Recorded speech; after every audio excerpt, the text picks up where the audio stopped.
I think that art it just does something for people, and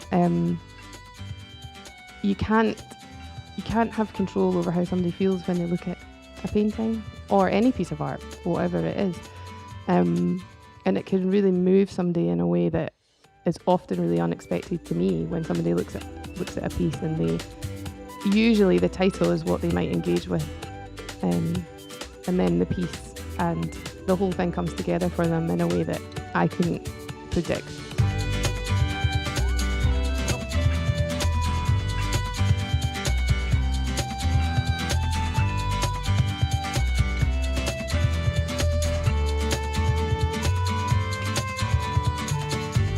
Faith at the Fringe, a Sanctuary First podcast series.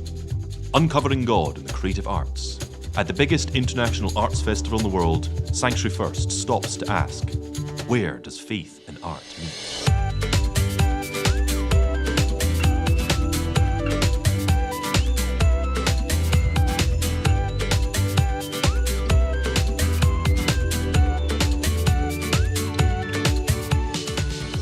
Hello and welcome everybody to Faith at the Fringe podcast, episode 10 for 2024. Laura, you are back with us. Back again, yes, and I'm looking forward to this conversation. Yeah. Very excited. Yeah, we're in double digits. Yes. Episode number 10, where we are exploring Faith at the Fringe. What is or how does art bridge the gap between church and community? If there is a gap to be bridged, how are we doing it? How are we involved with it? How does our faith inspire our creativity? What's the interweaving with it all? And Laura, for this episode, we have taken a little bit step wider Yes. from the Edinburgh International Festival and Fringe, haven't we? Yes, we have. We are moving out to the fringes. Mhm. Still within art and culture, Still within art and culture. still but- exploring faith. but moving it a bit wider, which is, I think that's great because actually it gives us then scope to go wider still and keep this going. Yeah. I like what you did there. I like that. So with us, as we widen our scope, we have the wonderful Linda Hoskins with us. Hi, Linda. Hello. So Linda is a fine artist based in Edinburgh, but you've also been involved, your hands have been involved with a video and your voice actually for Sanctuary First on a video about the Father's Hands, in the Father's Hands, all about artistry and God being the artist, and it was an absolutely beautiful video. So we were really amazed with that, loved it, ministered to so many people, and we thought, we'd love to hear some more from you about you and your faith and your creativity and your art. And so here you are. Here I am. Thanks for asking. So I mentioned that you're a fine artist. Yep. For someone that is coming from a background with zero art education, Right. the closest I'll get to art education is the MA in arts, and that wasn't actually art at all. How can you explain that to me, please? Yeah. Can you explain it for us? Well, yeah, I was telling my son actually that I'm described as a fine artist, and he went, "That's terrible. You're really great." So I guess it summed up more in painting. So I graduated as a printmaker, but now I focus primarily on painting, and drawing would come under that. So there, at art school, it splits into design and fine art, and then various subjects fall under each category. Okay, so you're in the print. No, you were in printing. I did do printmaking, yes, but no, now I do primarily painting. Yeah. Painting. So is it is it watercolors? Is it oil? Is it everything in? I use a bit of a mix, so mostly water-based oil, acrylic, pencil. Okay, I'm getting a good idea about what a fine artist does. Hope you do as well, folks at home. And in addition to the video, obviously, that we've already mentioned, but where else might people have seen your work? Because I know you've got an online place, Linda Hoskins Art. Yes. You've had some exhibitions as well, though, haven't you? So my latest exhibition was in George Street in Edinburgh at the Virgin Bank, which was the first time they tried that. And before, so that was really my first solo exhibition under the name of Linda Hoskins. I've done a few exhibitions before when we lived in Aberdeen years ago, another life, and but yeah, it's quite different now. So mostly a lot of my work is online based at the moment. And the exhibition that you did in George Street, it was in Virgin Money store, wasn't Yeah. it? So did that have a particular theme? Yes, so it was called Illuminate. So lots of my work deals around the issue of dark and light, loosely. Some might see that, some might not see that. But so that was what that exhibition was called, and just really just about hope, and a lot of how I title my work comes through in that way, as well as the colour, the texture. So in that exhibition then, I'm sorry, Laura, I'm just really curious. What actually, when you're talking about light and hope and the themes and things, what did that actually look like? What does it look like to give a painting of hope? What, what if I had walked in, what would I have seen? So it looked different on 2 occasions. So it had an opening night, and on that occasion, we took over the whole Money store because they had no customers. So it was all out on the floor. People could walk around it, and there was more of there was a lot of space, so people could take it in, soak it in. It changed a lot once it was open during the day and they had customers. So I was more in one room, which was a bit different. But what it looks like to me and what it looks like to you is probably completely different, because I made it, so I see it really differently. But I think the thing that stood out to me the most at that exhibition was how much people said they could feel it. So people, especially people who've maybe followed me online for a while, and then said, oh, well, when you see them in real life, you can really feel something. Because they're quite big pieces, a lot of what I do. Usually 1 metre by 1 metre. And I do smaller ones as well, but I much prefer working big. So Yeah, because it's very textured as well, isn't it? Because I've seen the work online, and the use of colour is it's so beautiful, and I can see where you're coming from with the with the illuminate, because it is, you've got the light and the dark. But what really struck me was the texture, how textured it is as well. Because that's true. is there. And I was wondering actually, what is there things from, what is it that inspires you for pieces? Is it a theme, or is it something you've seen, or is it colours, or I get asked that question a lot. So loads of them are seascape inspired. I think a lot of people can tell that straight away, or landscape inspired. But I work more with what the materials are doing on the canvas, and they move differently. So if somebody was to say, can you paint me one like that again, I always say no, because I just can't do the same twice.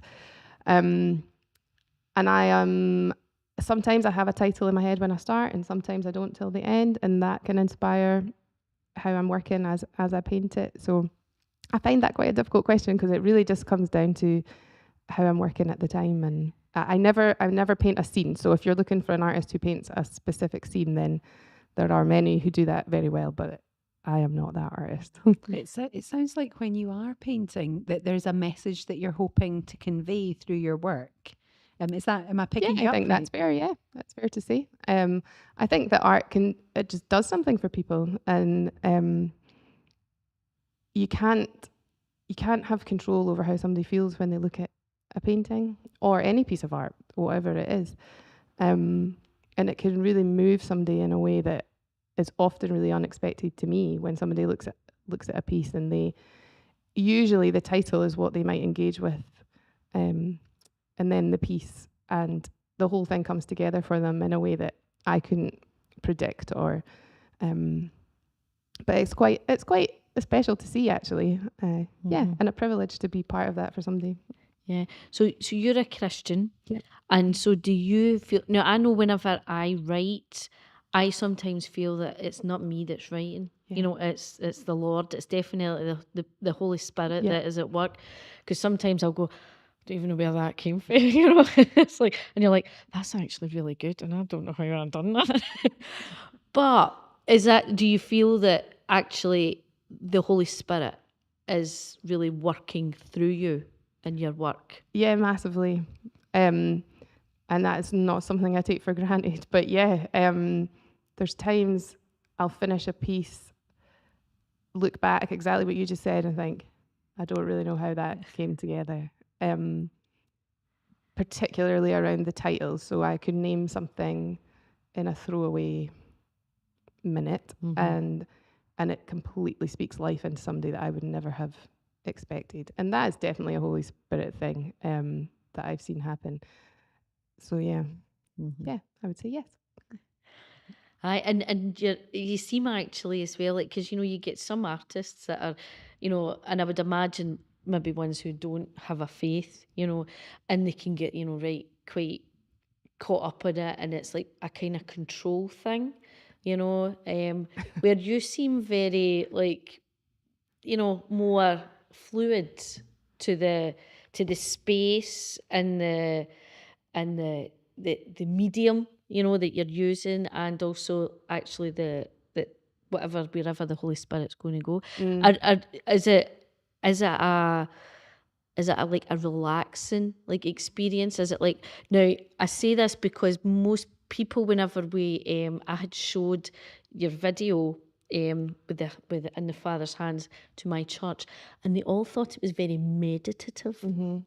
And so do you find producing your work meditative, or is it more controlled? No, it is much more meditative. I would agree with that. So I have a little studio, a little shed in my garden, and I'm pretty intentional when I'm in there.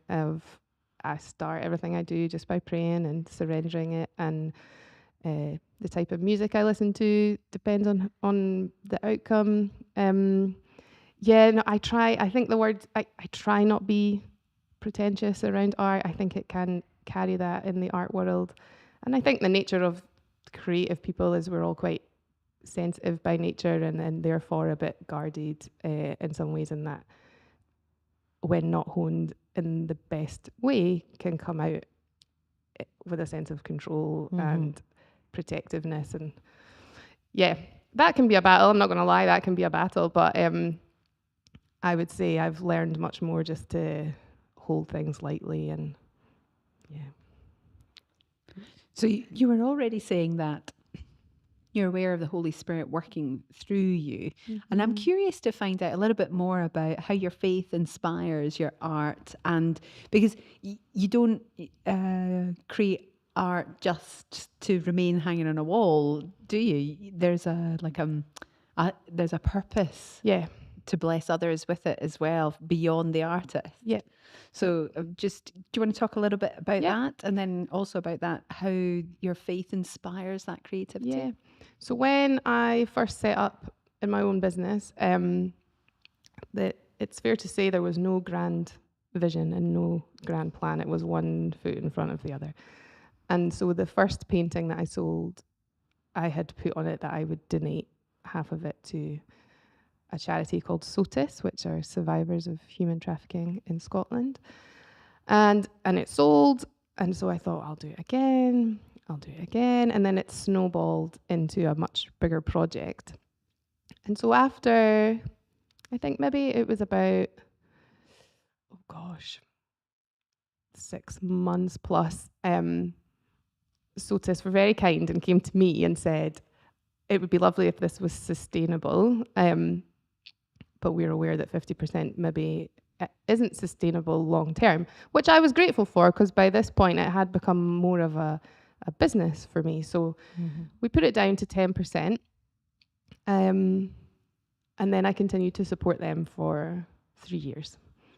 And we raised £10,000 for them.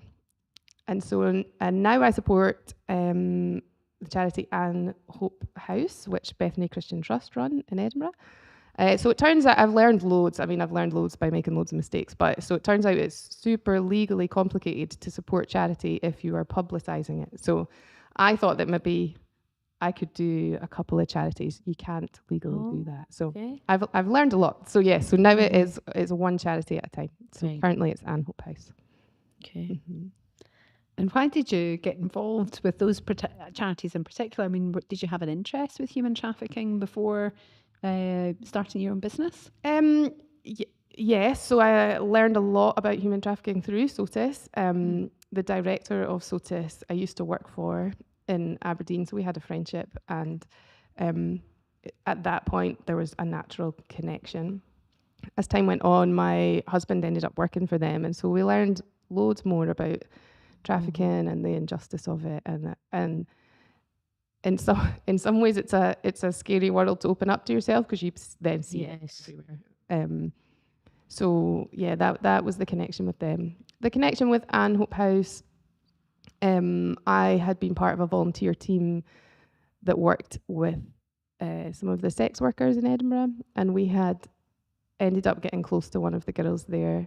Oh, she wasn't a girl, she was the same age as me, and she'd reached out for help, and we walked this really long and hard journey for her. And we'd hoped that Anne Hope House might be the next step for her.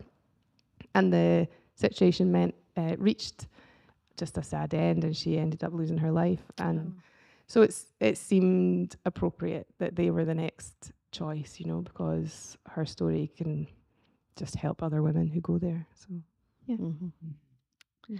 And is there, in the future, would you like to continue, your with your passion actually for social justice? Would you like to keep using that within your art and in your business? Yeah, I mean, I think it's been a success because people love nice things, but people also really like to help people, and the two just merge well, and it starts conversations. And so the very basic line of it is have a painting on your wall, and whatever charity you have then supported by buying that, it comes up in conversation, and so the name of that charity might spread, or the work that they do. And I suppose I'm somebody who's driven more by purpose than I am goals. So, that everyone's different, but a lot of people like a list of goals. That doesn't really work for me. So I think where art can be used to do something bigger than the outcome itself, then that works for me. So yeah, it's quite fascinating and wonderful to hear how you are taking the gift, this God-given gift that you have with art, and being able to see it improve the lives of others in quite an unusual way, in this respect of you sell it and the proceeds are with charity. And I love it because it's really creative. And you think there's so many different ways that we can use our gifts and the talents that we've got and to help other people. Because a lot of the time we think, like in the traditional sense that, you were saying that you were volunteering with the Anne Hope House previously as well. And that might be our default way of thinking of how we could possibly help people. But actually what you're saying is, and what you're showing and what you're doing, there's lots of different ways of being able to help. Oh yeah, definitely. And I think people can be overwhelmed. You just need to put the news on and be overwhelmed by the amount of injustice that there is. So it's easy to switch off from it.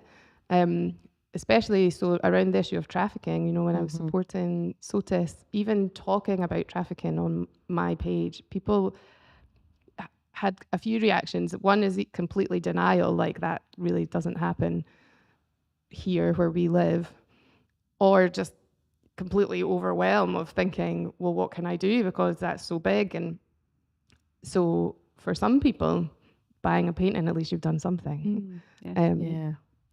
I mean, it's shocking to know that human trafficking, it is in Scotland. Do you know? And it is. It's not as though we're immune to it. It is in all our major cities. Yeah, we contribute daily. Yeah, and so it's really heartwarming is too soft a term, but it's kind of the right thing that's coming to mind at the moment in terms of hearing how you are helping others help SOTUS. Well, it was SOTUS at the time, now Anne Hope House, by giving them that artwork to purchase and to support with it as well. And what I'm wondering is, this drive that you've got to help others, is that from your faith, or is it from some, do you attribute it to your faith? That was my question. That was your question. Oh, sorry, Laura. No, I'm really keen to know. Yeah. That's an interesting question. I think it's just who I am. I mean, my faith. My faith is so ingrained and so weaved through my whole life that I can't really imagine doing it any other way. And I think I'm wired like that because I see other situations or other things that people how people might be, and it just doesn't make sense to me. So I almost feel a bit alien sometimes in how I might approach things or think of things. Yeah, I guess I genuinely really care about people too, and I think there is so much hope on offer. And yeah, if I can be even a tiny bit part of that, then I know it's that integrity, isn't it? It's like having your faith, go through all your life. And I think it's do you think it's easier because you've got your own business to do this? Because I know that for some people, they would really love, to be able to be like doing more, so to speak. But, you're like, well, I've got this job, and like actually, that it's you can't talk about your faith, or you've got to do these things. And do you think it's easier because it's your own business, so it's your values that flow Sure. through it? Yeah, I think there's an element of that. This was never the plan. So certainly when I stepped out of the job that I did have, it was not with the intent to do what I'm doing now, but it was sitting with this, I don't even know what you would call it, almost like a holy longing of, I know that there's something else within that, and that this job is not me. And so stepping out of that, and then, like I say, bit by bit, no grand plan, no grand vision to end up talking to you guys here today, like just bit by bit. God did something with it, and it was a huge act of surrender, huge step of faith, loads of fear, loads of difficult bits along the way, loads of absolute amazement at what God does with something that you lay before him, and genuine gratefulness to people who've bought work, because without that, I mean, it's just a complete fail. So, so yeah. Yeah, it's so true. Without God, it just people to buy it. Yeah, I get that about the business side of it. And what I'm hearing really clearly from you, Linda, is that faith is Jesus is your source of inspiration and your creativity. And you talked about hope, that theme of hope that's coming through, and whether that's how people perceive or what they see or feel. You were mentioning that as well from your artwork, or whether it's actually being able to financially support the charities. You're certainly, that's what I'm hearing from you, which is just great. And I'm just thinking, if we were to take that step kind of back a little, and we're looking at the community, a cultural community, you're in it, you're immersed in the art world. How is it for you as a person of faith? How is it immersed in this world of art? In the kind of secular world, you mean? Yeah. It's a hard line to toe. I find it a hard line to toe. So, because I have no interest in being in the secular world of art. There's an incredible things that people are doing, but that's never really what my heart or focus has been. However, there's also this bit of, sometimes in the secular world, people look at my art and are just as moved as a Christian. I've actually almost come to find it amusing, because people can look at it and burst into tears. And at first I would think, gosh, it's a bit extreme, it's just painting. And now I know people feel something of the Holy Spirit that's not of me. And I think, oh, it's interesting. God must be working in that person's life. Yeah. And so there are doors there that you can push open a little bit and chat a little bit with people. But that's amazing, through a painting, to have that opportunity. Do you know? But Do you have like this sound a bit mad, right? But do you have like a Christian collective? Like a group of like other Christian artists that support each other? I believe there are those out there, so I'm not part of that. Not through any purposeful choice, but I do have a few other creatives in my circle who who don't do painting but do other things, who have that same heart, I think, is and the same. I don't know, want to walk life differently. My husband would be one of them.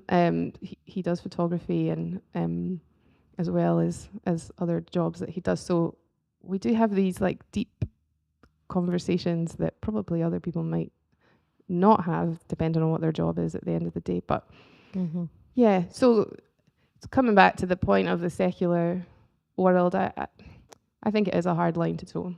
And I do have some work, actually. I said I didn't have anything exhibiting, but I do at a little studio in Curry in Edinburgh called Pam Milan Studio. She's lovely. And she's given me this opportunity to put up work there. And I like hearing the feedback from her, you know, and what people think of the work. That's not a Christian space, but it's an open space for all sorts of people who she allows to come in and use that space. So yeah, it's interesting. Yeah, so you're presenting the gospel, in one sense, hope, that message of hope, Right. in artist studios. You had it in Virgin Money Store. Yeah. Do you know, I can't imagine many people being able to take the message of Jesus into a know. Virgin Money Store the way that you've been able to do with your artwork, which is incredible. It's absolutely amazing. What's coming next? Have you got somewhere else that's coming up soonish? No, like I wish I could sit here and say I have this grand plan, but I have another sense that something new on the horizon. Don't know what that is. Have an exhibition booked in a year in advance at Scottish Parliament. But other than that, no. Well, that's a pretty biggie. That's quite a big one. An exhibition at the Scottish Parliament. Yeah. Is that going to be for everybody? No, that's just for MSPs only. But yeah, a lovely opportunity to take the work there. And Anne Hope House, somebody from Anne Hope House will come as well. And hopefully that'll highlight the work that they're doing, and maybe they can gain some contacts out of that. So yeah. So for me, listening to this, I'm kind of going, this is incredible that here's this message, this gospel of hope going out, good news of hope going out into places that, you know, typically we might not think about the gospel going into, you know. I'm really struck with that with the Virgin Money Store. Can you tell? If you think about it as well, though, the kind of people that Jesus, you know, was first getting alongside, and actually that would be the perfect place where you would meet Jesus.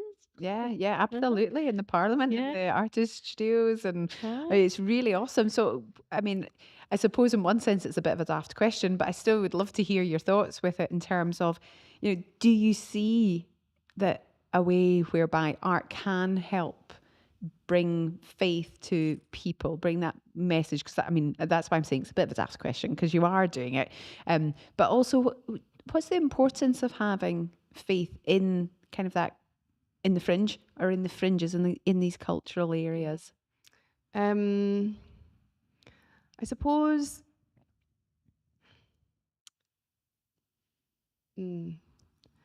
from my perspective, having a faith in it just gives you this deep security that perhaps those who don't have a faith or who are seeking for a faith might not carry. And so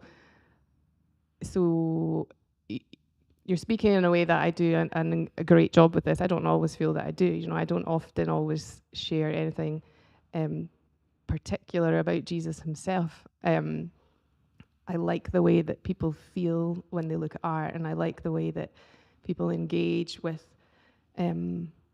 text and words, and I do play around the topic of faith on social media and on my website, and I think people make that connection, and I could do a better job in other contexts, but I think as a Christian artist there's that sense of I have the sense of not having to constantly strive for more, and so success is a good thing, but it's also a real dangerous thing, because when you get a taste of it, you want more of it, and then you can lose sight of what the heart of it all is that grounds you.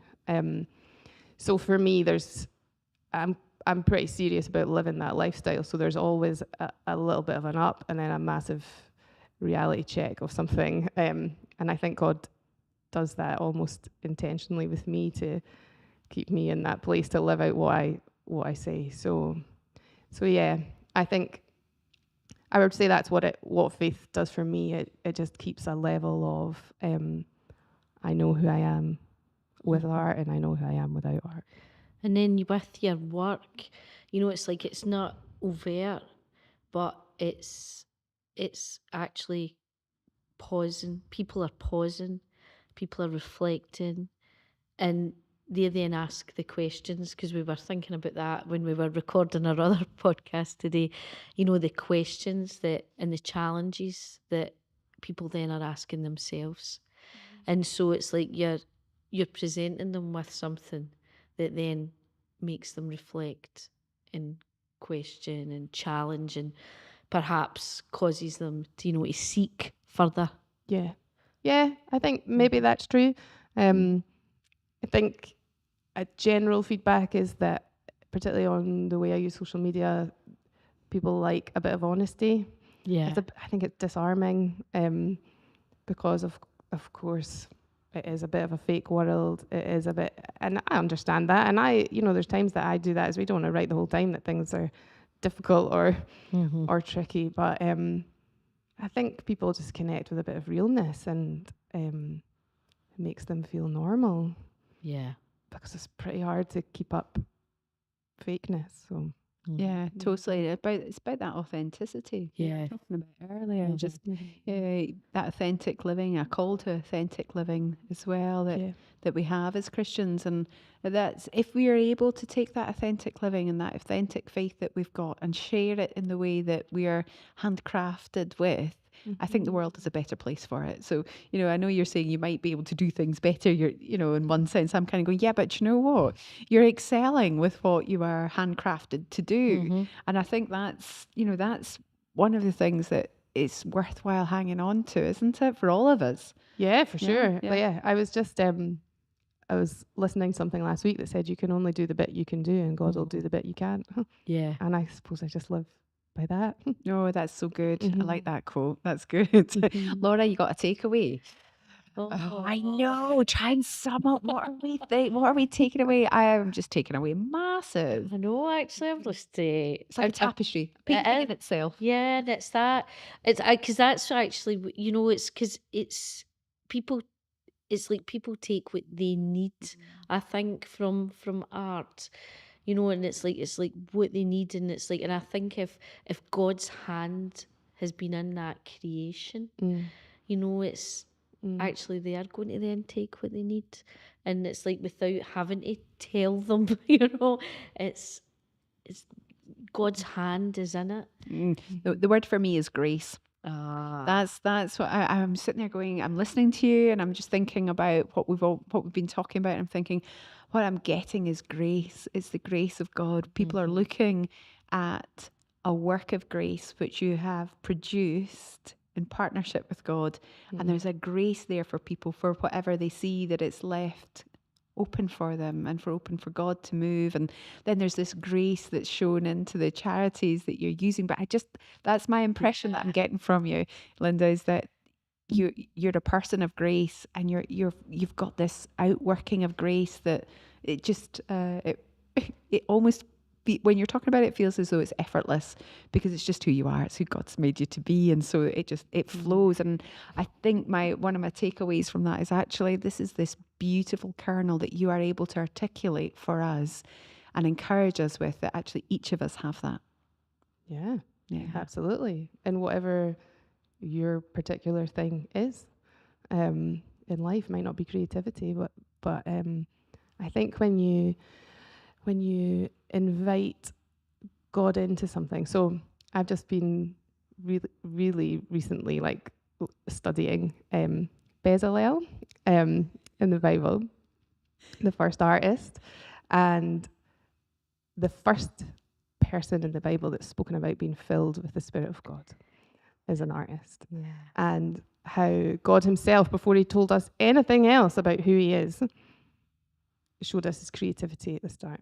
Before we even know that we're loved and all of the stuff that comes with it, we're showing creativity. And And I've been really delving into this story of how Moses is given this download of this is what the tabernacle's to look like. And he's probably thinking, whoa, I've done loads and this sounds totally overwhelming. And God says, it's fine. Like, I've got an artist in mind. And because he is a master in his craft, it says, I've filled him with the Spirit of God. And I think it's really spoken to me in do what you do and do it well. And then when God touches it, something comes from it that you could never expect.